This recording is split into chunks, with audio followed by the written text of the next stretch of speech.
es espiritual, no es físico.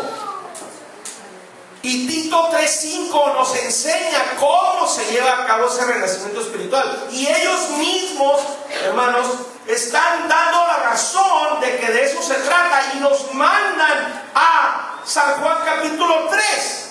Ellos escriben, siguen ahí escribiendo y dice en San Juan 3 versos 1 al 8, Jesús trata de la regeneración. Y luego le ponen como referencia Tito 3:5. ¿Se fijan? Están conectando Tito 3:5 con las palabras, la declaración de Cristo en San Juan 3:5. Y el verso 3 también, pero ya en el verso 5 menciona el elemento agua el Señor. Para que haya un nuevo nacimiento tiene que intervenir el agua. Conociendo usted estos conceptos, estas verdades, ¿qué opina usted de lugares donde se llama a la gente a un altar y se le pide que repita una declaración y luego los declaran nacidos de nuevo en el altar, sin intervenir el agua, el bautismo? Así que repito, ellos escriben en San Juan 3:1 al 8, Jesús trata de la regeneración y da de referencia a Tito 3:5, o el nacimiento espiritual, una de las doctrinas fundamentales de la fe cristiana. Sin el nuevo nacimiento no se puede ver el reino de Dios, es decir, recibir la vida eterna y la salvación por medio de Jesucristo. Estamos totalmente de acuerdo.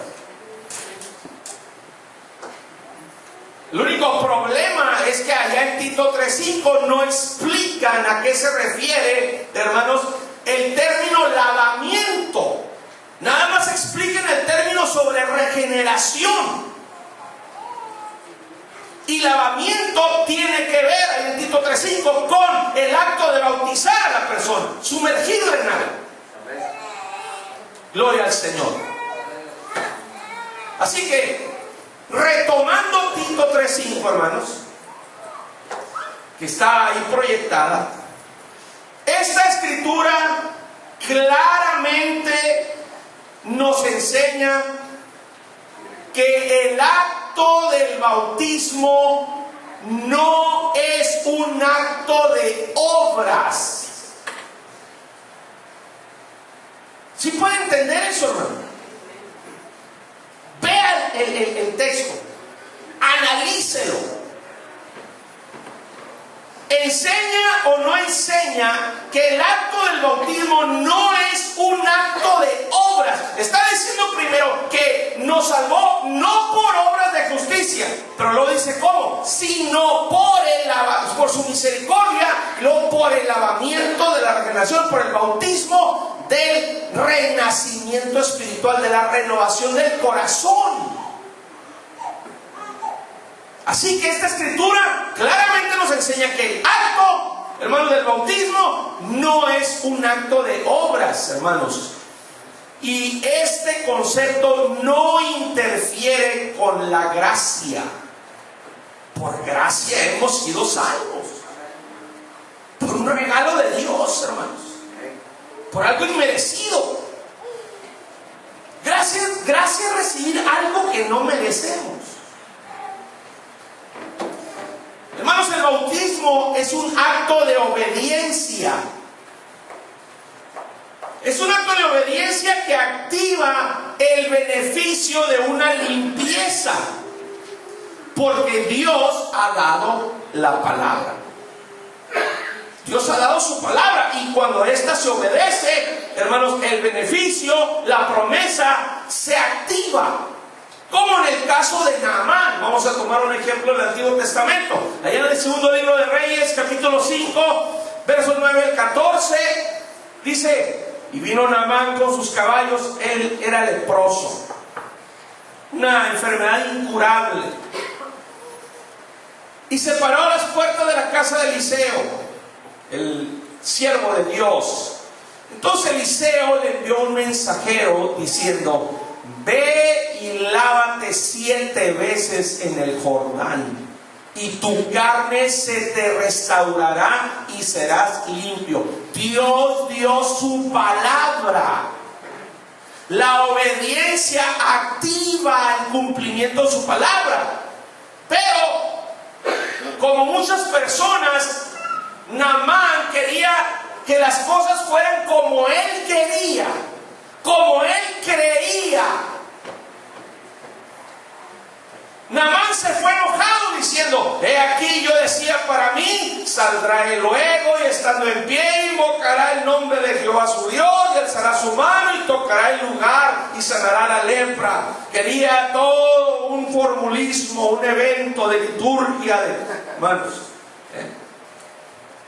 Quería ser salvo de su lepra, de su enfermedad incurable, como él quería, como él creía. Quería hacer su propia voluntad. No es a nuestra manera, hermanos, es a la manera de Dios. Gloria a Dios. Y luego dice: Abana y Farfar, río de Damasco, ¿no son mejores que todas las aguas de Israel? Sí, sí eran mejores. Estaban más bonitos, el agua más limpia. No se discute.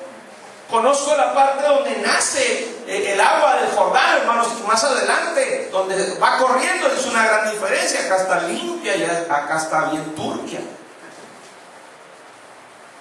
De hecho, hay un lugar ahí especial donde mucha gente es bautizada y sale entre la roca. ¿Sí? Pero Naamán, resulta que Dios no está diciendo que en Abana o en Farfar. No es como tú quieres, es como Él dice.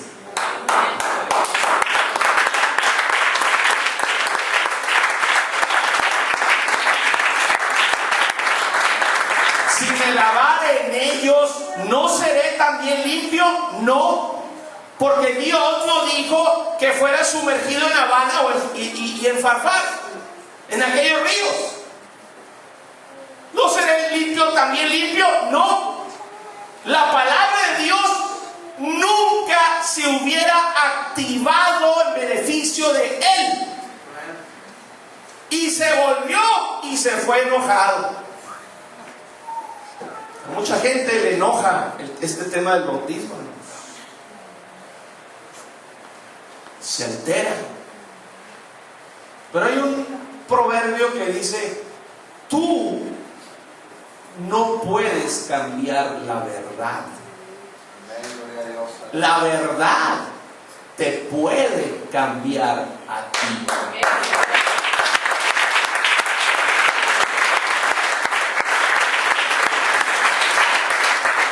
Mas sus criados se le acercaron y le hablaron diciendo: Padre mío, si el profeta te mandara alguna gran cosa, ¿no la harías? En otras palabras, que no estás mirando cómo está la situación en que te encuentras. Te vas a morir, tienes una enfermedad incurable. No te das cuenta de la situación en que te encuentras y todavía actúas con soberbia y quieres hacer las cosas a tu manera. ¿Cuánto más diciéndote: lávate y serás limpio? Él entonces descendió,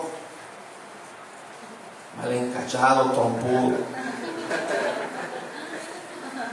a fuerzas, y se zambulló 7 veces en el Jordán.